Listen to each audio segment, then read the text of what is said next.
Wacana perubahan ihwal masa jabatan presiden tertuang dalam Undang-Undang 1945 mengemuka beberapa hari belakangan. Sejatinya ada dua wacana yang mengemuka, yaitu masa jabatan presiden cukup satu kali dengan durasi kepemimpinan 8 tahun dan masa jabatan presiden 3 kali dengan durasi kepemimpinan total selama 15 tahun.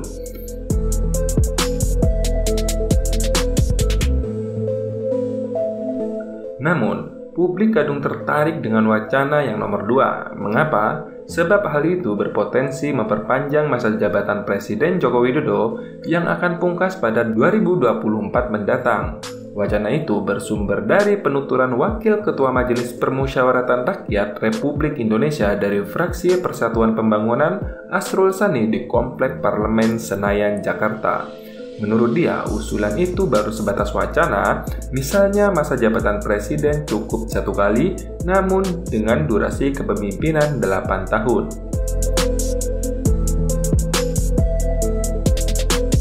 Lebih lanjut, ia mengatakan MPR masih melihat wacana yang berkembang di masyarakat. Semua akan diputuskan pada waktunya.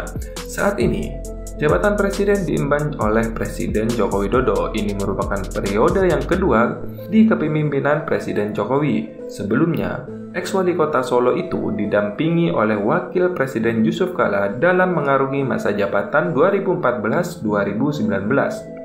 Terkait amandemen Undang-Undang 1945, Jokowi pernah berdiskusi hal itu dengan Ketua MPR RI periode 2014-2019, Zulkifli Hasan. Hal itu disampaikan Presiden Jokowi seusai menemui Zulkifli Hasan di Istana Kepresidenan. Jika kita melihat undang-undang saat ini, sepertinya sih masih mustahil untuk 3 periode. Ketentuan pasal 7 Undang-Undang NRI 1945 secara tegas berbunyi, Presiden dan Wakil Presiden memegang jabatan selama 5 tahun dan sesudahnya dapat dipilih kembali dalam jabatan yang sama hanya untuk 1 kali masa jabatan. Artinya, masa jabatan Presiden dan Wakil Presiden maksimal hanya diperbolehkan selama 2 periode saja. Direktur Eksekutif Indonesia Political Review, Ujang Kamarudin, mengkritisi usulan penambahan masa jabatan presiden menjadi 3 kali dengan durasi kepemimpinan total selama 15 tahun. Kritikan disampaikan Ujang kepada CNBC di Jakarta. Ia mengatakan bahwa ini sama halnya pada masa Orde Baru. Ia juga mengingatkan agar MPR tidak mengegolkan wacana itu. Sebab rakyat berpotensi marah. Jika itu terjadi, maka yang repot adalah pemerintah. Jika sampai 3 periode, masyarakat akan muak, ujar dia. Merespon polemik yang ada, Ketua MPR RI Bambang Susatyo menegaskan MPR belum pernah membahas amandemen Undang-Undang 1945 terkait perpanjangan masa jabatan presiden hingga 3 periode. Penegasan itu disampaikan oleh Basmud kepada wartawan di Kompleks Parlemen Senayan, Jakarta. Namun, kalau itu berkembang di masyarakat, MPR memang menjaring aspirasi dan melihat sejauh mana diskursus yang berkembang tentang amandemen, tegas Basmud. Menurut Basmud, masa jabatan presiden 2 periode itu sudah pas dan tepat, kecuali ada desakan mayoritas masyarakat yang menghendaki. Dia juga menegaskan bahwa ada wacana jabatan presiden 3 kali itu tidak boleh dibunuh. Maka biarkan saja itu berkembang dan MPR bisa melihat dan merespon, semua tergantung dari masyarakat. Presiden Joko Widodo belak-belakan tak melarang wacana presiden menjabat hingga 3 periode. Hal itu diungkapkan merespon dukungan yang dilontarkan para pendukungnya pada forum Musyawarah Rakyat atau Musra Indonesia yang digelar di Gedung Youth Center Sport Center Arca Manik, Bandung, Jawa Barat, Minggu 28 Oktober 2022. Jokowi juga mengemukakan wacana jabatan 3 periode tersebut merupakan bagian dari kehidupan berdemokrasi. Bagi dia, wacana-wacana perpanjangan masa jabatan presiden tak berbeda dengan desakan publik agar presiden diganti atau mengundurkan diri. Sejauh ini masih masuk akal sih. Jokowi juga menegaskan bahwa dirinya akan selalu taat pada konstitusi dan kehendak rakyat, tidak akan memaksakan jabatan presiden hingga 3 periode. Namun, justru para pendukungnya semakin kuat mendesak majunya lagi sebagai presiden. Sosiolog Universitas Negeri Jakarta, Hubertus Robert, juga mengkritik wacana supaya Presiden Joko Widodo menjabat 3 periode yang terus digaungkan. Menilainya sebagai gejala ke arah otoritarianisme menggunakan topeng demokrasi. Dia menganggap gerakan yang mendukung supaya Jokowi menjabat 3 periode mirip dengan yang terjadi pada masa Orde Baru.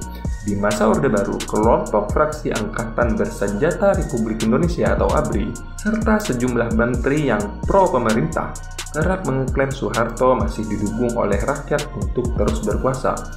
Namun, Armin berpikir nih sekarang, pertanyaannya apakah Angkatan Bersenjata saat ini ikut andil dalam berpolitik? Saya juga heran akademisi kok bisa ya menyatakan hal yang seperti demikian. Oke. Kita kaji sebentar apakah 3 periode bagi masa jabatan presiden itu memungkinkan. Dalam mengamandemen Undang-Undang 1945, ada 3 lembaga yang paling berpengaruh, yaitu DPD, DPR, dan MPR.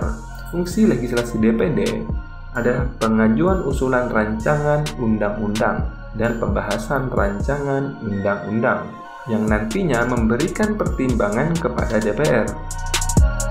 Terkait dengan fungsi legislasi, DPR sendiri memiliki tugas dan wewenang menyerap, menghimpun, menampung, dan menindaklanjuti aspirasi rakyat, serta membahas rancangan undang-undang yang diusulkan oleh Presiden ataupun DPD.